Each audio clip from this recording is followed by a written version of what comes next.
Halo kawan-kawan, para penggemar Suyanto.id, kita ketemu lagi di channel untuk berbagi pengetahuan dan belajar sepanjang hayat.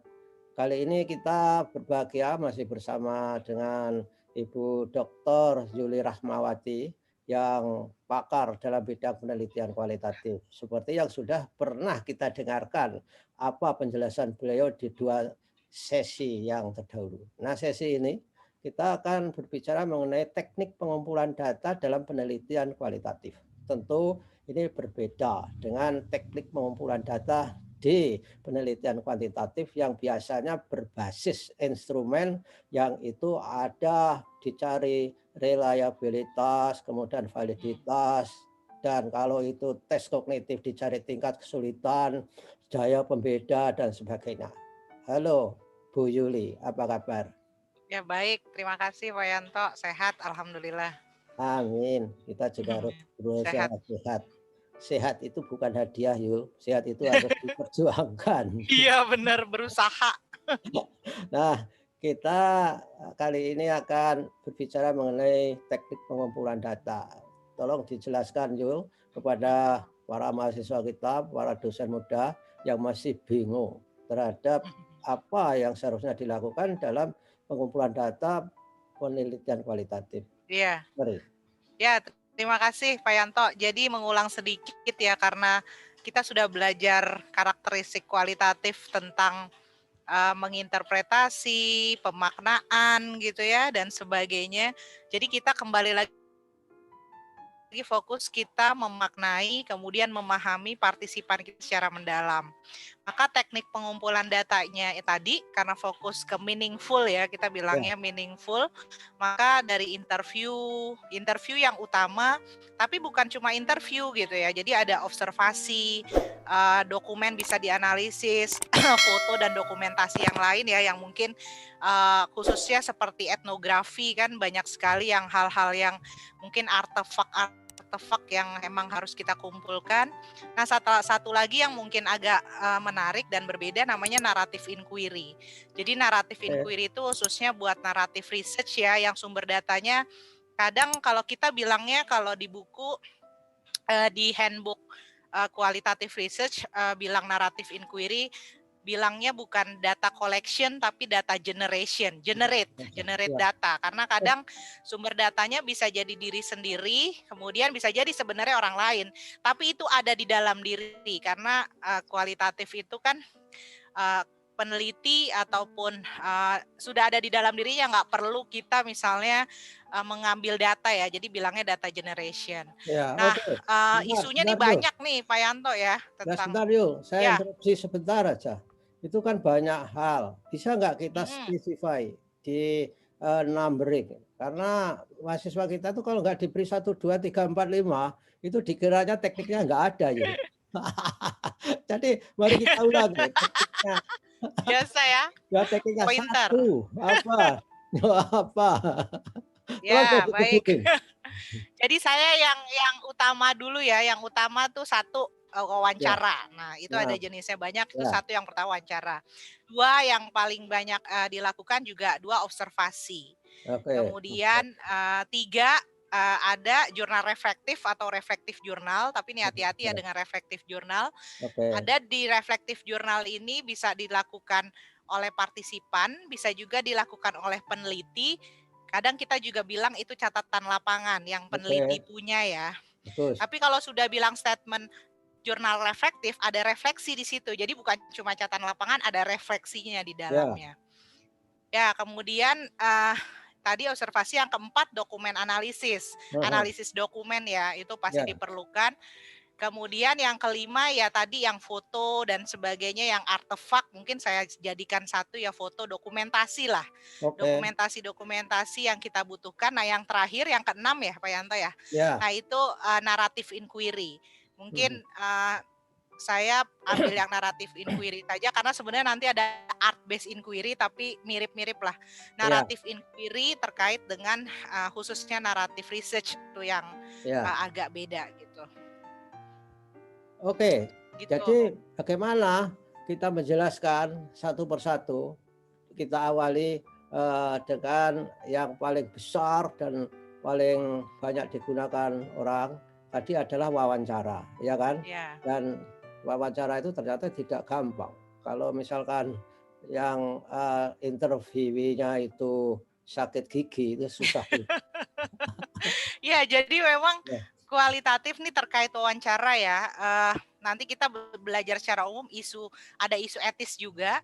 Tapi yang paling penting dalam pemilihan partisipan semuanya nih ya, khususnya wawancara yang terasa, mendapatkan key informan, informan kunci. iya, Ya, jadi kalau salah informan gitu ya, heeh, bisa-bisa ketika wawancara kita jadi bukan salah dapat data ya, datanya tadi tidak bermakna.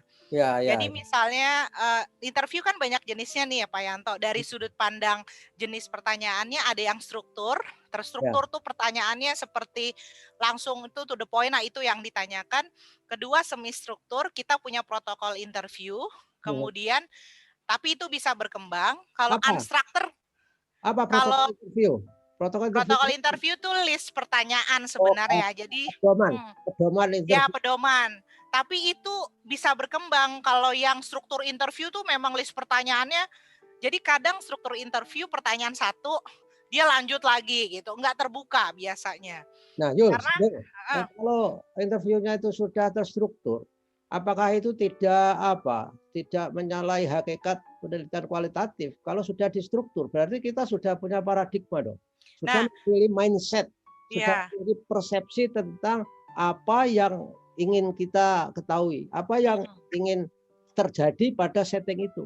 Iya, Itu enggak? jadi yang terstruktur itu biasanya digunakan misalnya untuk, jadi kalau misalnya kita survei produk nih di marketing Pak Yanto, Ya, nah itu biasa kan partisipan interviewnya juga banyak mengenai pendapat. Nah itu biasanya dia menggunakan struktur supaya cepat dan banyak. oke. Jadi data kualitatifnya aja Urian, misalnya samponya gimana, bagus, warnanya gimana gitu. Jadi lebih, makanya Nah, jarang digunakan. nah, Karena kita inginnya kan mendapatkan secara mendalam, makanya semi structure paling banyak digunakan. nah, Semi structure, jadi misalnya kita nih harus harus waspada ketika wawancara. Misalnya saya wawancara Pak Yanto punya 10 pertanyaan. Itu bisa jadi berkurang, bisa jadi bertambah gitu. oke. Karena kita kurang baik menyusun pertanyaannya tadi ya, tidak fokus dan sebagainya, itu bisa berkembang. Yang terakhir itu unstructured, nggak terstruktur. Ya, Saya tiba-tiba punya ide apa ke Pak Yanto, saya kasih stimulasi apa, ternyata responnya beda. Saya kaitkan lagi dengan pertanyaan yang ya, agak berbeda. Itu untuk ada lagi nanti individual interview, terus kemudian group interview seperti focus group discussion itu ya, itu ya. ada kekurangan kelemahan juga. Kalau saya cuma berdua misalnya sama Pak Yanto individual, Pak Yanto jawabnya cuma misalnya pendiam gitu ya, jawabnya Ya. ditanya-tanya enggak keluar-keluar gitu. Nah, itu tantangannya juga. Tapi kalau grup mungkin ada orang yang mendominasi, saya sama deh sama dia gitu. Saya pernah tuh Ah, ya. interview 3 siswa, dia ikut tuh sama dia, aduh jadinya akhirnya tidak dapat ya.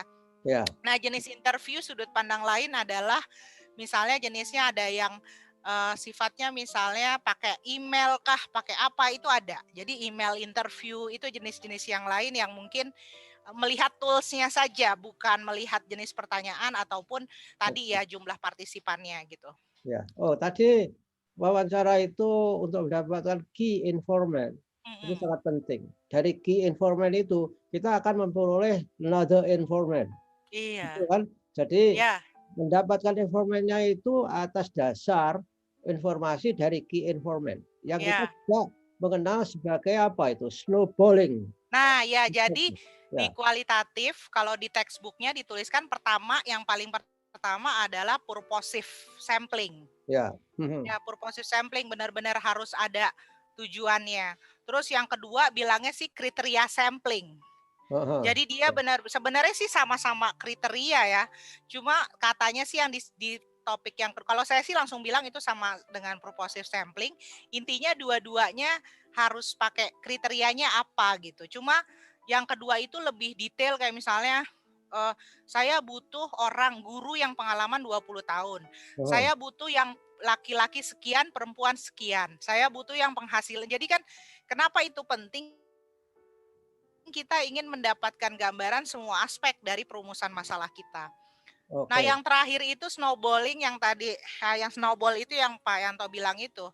Jadi baru berkembang setelah dapat intinya itu. Pokoknya kalau buat orang kualitatif ketemu keinforman tuh udah Anu, 50 ajaib lah, maksudnya bagus sekali gitu, ya. risky lah gitu. Tapi apa kriteria key information itu? Kita kembali kepada masalah yuk kali ya, kepada pertanyaan riset untuk Ya, menentukan key kembali information. ke pertanyaan masalah. Aha, Bener. Nah, kadang misalnya gini, saya nih butuh interview misalnya anggota BSNP. Tapi kan anggota BSNP itu banyak. Nah, yang memahami misalnya konteks ini siapa-siapa. Sudah dapat itu mungkin, oh ternyata ini kebijakan. Nah, implementasinya misalnya belum begitu paham, cari lagi. Berarti kadang ke informan yang kita prediksi bergeser terus. ya. Ada dia sudah memenuhi kriteria, ditanya nggak keluar juga apa yang kita butuhkan gitu. Jadi kadang bukan karena dia tidak memenuhi kriteria, tapi karena dia tidak memberikan informasi sesuai yang kita butuhkan gitu.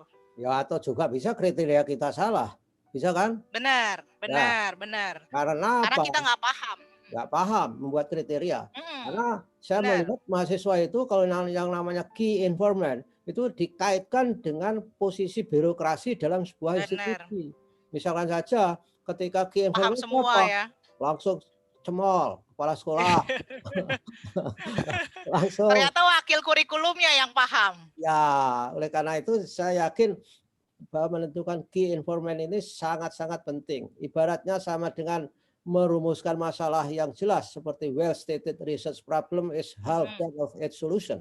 Jadi kita kalau Iya, mempunyai key informant yang baik, yang tepat, saya kira akan akan sangat menolong sekali. Iya, mm-mm. betul kan Benar, seperti itu. benar, Jadi benar. jadi memang key informant itu penting.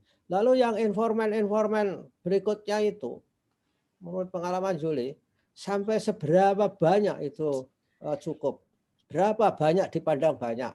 Berapa cukup dipandang cukup? Itu kan juga Iya. masalah ya. Nah, itulah trikinya kualitatif ya, karena tidak ada angka, tidak ada satupun textbook yang bilang berapa jumlah ketika data itu dianggap meaningful ya. Ya, Karena memang kita selalu bilang fokus kembali ke fokus pertanyaan kita, fokus pertanyaan penelitian.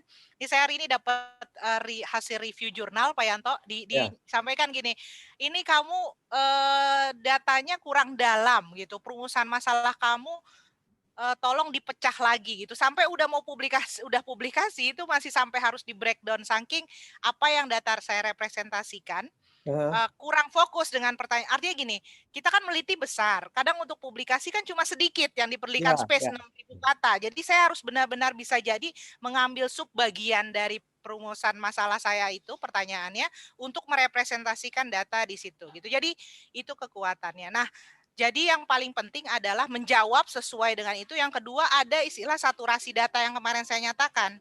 Ya. Jadi kalau misalnya memang udah titiknya itu semua partisipan kita melakukan triangulasi atau kristalisasi atau nanti kita bahas keabsahan data ya. Nah itu pada titik itulah akhirnya kita memutuskan udah nih datanya memang sudah sesuai menjawab dan kita sudah cross check dengan berbagai partisipan dan sumber dan sebagainya gitu. Ya. Nah, Pak Yanto, ini ada berapa hal juga terkait pertanyaan ya. Tadi kan Ya. pertanyaannya harus sesuai juga. Nah, ini kita kembali ada namanya pre-kategori atau pre-coding kita bilang ya. Jadi kan misalnya faktor-faktor yang mempengaruhi motivasi menjadi guru. Kita Ya. udah baca literatur nih, udah Ya. baca juga artikel-artikel, kita wawancara juga tolong jangan blank gitu. Hah, Jangan saya mau udah expert gitu. Paling nggak punya ilmu juga gitu. ya, ya. Artinya oh saya baca jurnal motivasi jadi guru itu adalah role model gitu. Terus inspirasi diri sendiri, ekonomi misal ya. Nah, artinya ketika interview kita udah punya oh nih dia mengarah ke sini. Kalau di luar Ya. pre-coding tadi nggak apa-apa, natural saja. Tapi artinya kita jangan blank. Pre-coding bisa kita lakukan di awal untuk membuat list pertanyaan interview. Nah, yang mau saya sampaikan juga di interview ini etika. Jadi jangan Ya. orang lagi makan siang gitu, siang-siang belum makan siang kita interview. Jadi kan orang kelaparan. Jadi kalau dulu saya waktu disertasi itu ngambil data karena saya melakukannya di Australia, jadi ada ethics form itu dari Dekdikbudnya sana lah ya, Ya. sekitar 28 halaman. Pertanyaannya Oh, sampai gini, anak di interview nanti diberi minuman atau makanan atau enggak, kapan diinterview berapa lama, terus ditemani atau tidak. Kan etik mereka luar biasa. Mereka memikirkan kesejahteraan Ya, orang yang akan kita interview gitu. Jadi semua etiknya, consent form dan sebagainya itu wajib, nggak boleh enggak gitu ya, dipenuhi ya. karena sensitif. Tapi kalau di sini asumsinya pokoknya ditabrakin aja. Dah, enggak. Jadi orang nanti jadi emosi kan, di interview udah lama gitu, pertanyaan ngulang-ngulang gitu kan, ngabisin waktu berjam-jam gitu. Kamu bisa berikan hints nggak? Ciri-ciri interviewee yang sudah reluctant, sudah nggak kerasan itu apa ya? Misalnya menguap, Sudah. menutupi mulutnya, mulet-mulet gitu. Ya itu physically ya. Tapi kalau udah kalau respon, biasanya tuh dia ngulang-ngulang lagi apa yang dibicarakan ya. Terus itu kalau kita tidak mengarahkan ya akhirnya jadi mau pertanyaannya 20 tuh nggak penting sebenarnya. Ya. Tapi iya kalau misalnya respon dia pas kita catat ya cuma dapat 2-3 kategori gitu. Jadi nggak bisa juga. Nah, kategori itu Kalau apa ya? Sambil nanti di analisis data Pak Yanto, jadi ada tahapan, sebenarnya istilahnya agak banyak, tapi saya bisa bilang kalau ini ada yang namanya coding. Jadi kan ada interview misalnya ditranskripkan, ya, diketik, ada yang verbatin. Kalau buat disertasi sih saya verbatin ya, gitu. Misalnya Pak Yanto ngomong itu saya catat, itu verbatim. ya, Ya, kemudian setelah itu saya beli coding, label. Misalnya, oh ini sebenarnya Pak Yanto ngomongin motivasi nih, tulis motivasi. Yang satu lagi minat, yang satu lagi tertarik apa gitu. Nah, oh, terus kita kategori. Kategori itu motivasi, minat, tertarik, itu kan sebenarnya satu bagian. Artinya ya, motivasi. ya, oh, Gitu. Nah, software kualitatif kan banyak, NVivo dan sebagainya ya.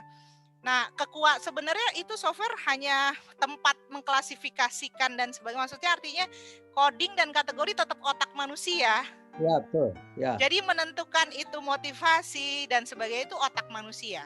Jadi dia memudahkan kita lah, siapa sih yang ngomong motivasi tadi, terus interview apa reflective journal apa observasi. Nah, itu softwarenya. Nggak oh, kayak SPSS. Kalau SPSS kan masukin data dia yang ngitung. Kalau ya, kalau ya, kuali enggak, otak kita dulu masuk ke dalam oh. data Jadi, itu. jadi softwarenya itu apa namanya, yuk? Yang softwarenya Ada tadi? namanya NVivo, Heeh. terus NVivo sebentar. Eh, Ada, ada ada gratis. lagi yang namanya lain, cuma paling banyak yang kita pakai ya NVivo itu sih, Ada yang paling banyak. pertanyaan banyak mahasiswa biasanya ada yang gratisan tidak? Jadi memang nih tricky ya Pak Yanto.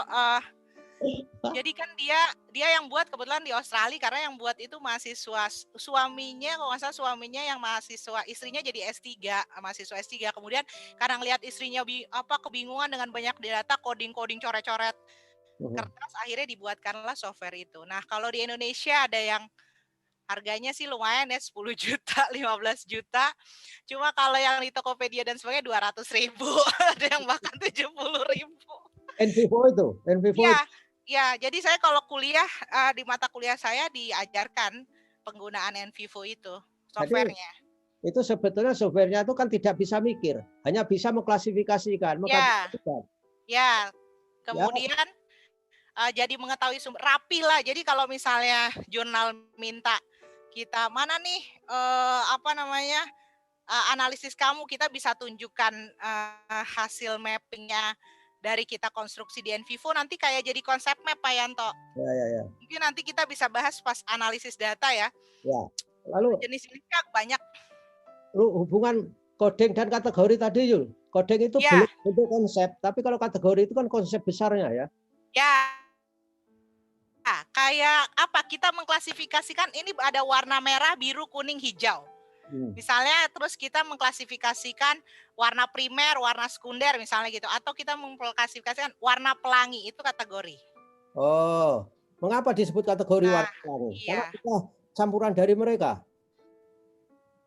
Ya, kita menggabungkan dari coding-coding tadi gitu. Ada juga yang bilangnya tim tim, tema gitu. Ada juga Oh yang ya, bilang tema. seperti itu. Nah itu yang Tapi ini tapi intinya yang dari yang kecil-kecil itu digabungkan jadi satu. Nah, yang di disertasi, tesis dan skripsi yang ditulis kategori, bukan coding. oh, bukan coding. Ya. Berarti Makanya biasanya di tesis, di publikasi, di skripsi biasanya kategorinya ya ada ada 5, ada 6. Karena kalau coding tuh puluhan Pak Yanto. Bisa kan banyak. minat 1, tertarik 1, Hmm. kerjasama 1. Pas kita lihat, kita analisis, ternyata bisa kita gabungkan lagi. Nanti analisis data ada taksonomi, tipologi, dari grounded teori ada lagi komparatif constant analysis. Jadi banyak sekali jenisnya. Nah, Tapi prinsipnya sama. saya tanya coding itu, misalnya kita kan punya responden Wawancara. responden. Lalu coding itu kan bisa berkembang juga artinya. Setiap ketemu orang, maka codingnya itu tidak masuk kepada coding yang sudah ada. Itu perlu ditambah tidak? Ditambah. Makanya pusingnya kualitatif. Jadi ada 10 orang ngomong intinya sama. Ternyata orang 11 di only one, satu-satunya orang ngomong yang berbeda. Dia sendiri nggak apa-apa. Jadi kita bukan ngomongin jumlah. Iya, iya, iya. Tapi kalau di Envivo bisa ketahuan yang bicara motivasi 50%, yang bicara jadi namanya komputer ya, software kan dia ngomonginnya kuanti ya. Ya. Yang bicara kerjasama cuma 1 orang. Nah, kita tetap punya 2 kategori, motivasi dan kerjasama. Oh, walaupun codingnya hanya 1 untuk kerjasama. 1, iya. Oh, gitu. Itulah yang agak ini. Jadi bukan jumlah ngelihatnya. Kalau di tempat universitas kamu, coding, kategori, itu biasanya dilampirkan di dalam disertasi tidak? Atau itu cukup diketahui oleh kandidat doktornya? Oh, saya minta di mahasiswa sih biasanya mereka buat tabel analisisnya Pak Yanto. Jadi ada tabel kategori, coding, sumber data, tanggal, terus pernyataannya kalau dia pakai label silakan pernyataan asli.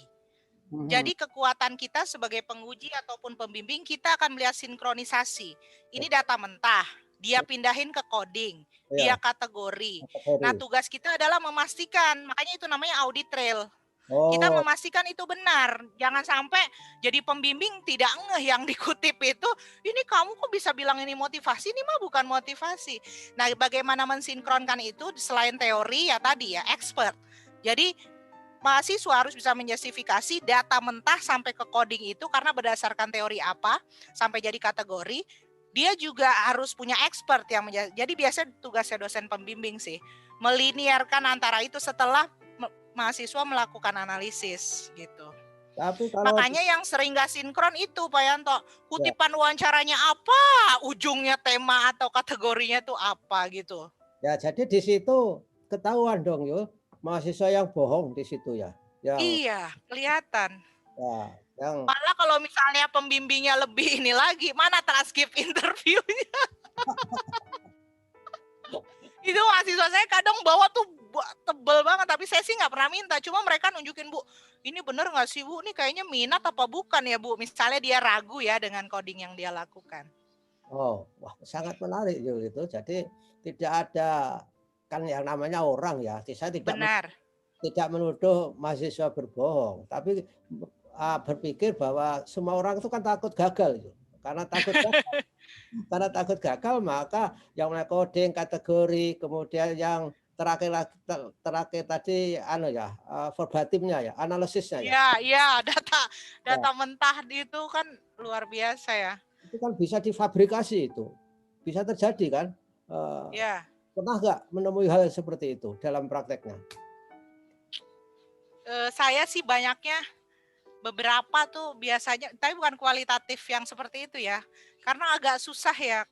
Maksudnya dia mau merekayasa kecuali udah canggih bener ya.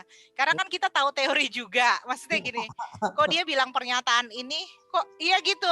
Misalnya kita tahu penelitian dia, ini nggak mungkin nih dampak ini nggak muncul nih harusnya gitu. Itu tuh ketahuan dari, kok bisa, mana bukti misalnya gini, kepedulian terhadap lingkungan, mana buktinya peduli, ini mah bukan peduli lingkungan gitu. Nah dia tuh biasanya kalang kabut tuh mahasiswa kalau ditanya itu. Jadi misalnya secara teori ini, misalnya berpikir kritis nih Pak Yanto yang sering. Misalnya dia kemampuan analisisnya, dianalisis tuh bagus nih, banyak gitu ya. Kemudian terus saya bilang gini misalnya, mana pertanyaan kritisnya? Ini Bu percakapannya. Ini mah bukan kritis, ini mah cuma paham yang kayak gitu-gitu tuh. Kita Ya, bisa berdebat dengan mahasiswa terkait ini Bu, masa sih datanya kayak gini, bener nggak? Nah kalau yang lain tuh PTK, kalau mahasiswa calon guru-guru tuh misalnya siklus 2 nilainya ini 90, mana berapa pertemuan dari 70, 90, mana data asli? Udah itu langsung biasanya. Tapi saya kan jarang lihat ke scoring ya, tapi saya ngelihat mana coba buktinya, wawancaranya, hasil tesnya gitu. Jadi saya ngelihat kualitatifnya, itu lebih susah lagi mahasiswa ya, menjustifikasi. Ya waktunya lebih banyak lah ya Pak Yanto kalau kualitatif, maksudnya karena gitu ya datanya tuh ya iyalah. angka ya maksudnya, jadi saya harus baca gitu maksudnya. Ya, dan mengapa waktunya harus lama ya karena yang kita meneliti proses sih, bukan Iya benar. bukan dampak terhadap perlakuan itu kan Iya, iya. bisa saja dalam apa waktu titik tertentu itu. Nah, interview itu biasanya kalau di Australia sana pada dilatih nggak oleh pembimbing ya. Misalnya bagaimana untuk Oh membuat iya, trigger kepada yang diinterview supaya dia iya, sama kita gitu, ada ya? iya. Jadi pertama misalnya Pak Yanto tanya tadi ada instrumen, dalam arti instrumen artinya list pertanyaan ya. Ya, Itu saya nggak bisa ngelepas mahasiswa sebelum dia, saya yakin ini list pertanyaannya ini udah kamu berdasarkan artikel, jurnal, teori atau enggak gitu. ya, Karena misalnya dia menerapkan project based learning. Dia tuh udah baca jurnal, dampak project based learning tuh apa aja gitu. Kira-kira muncul nggak di pertanyaan dia gitu. Jadi dia udah punya, itu harus dicek dulu mahasiswa. Kalau enggak buang waktu.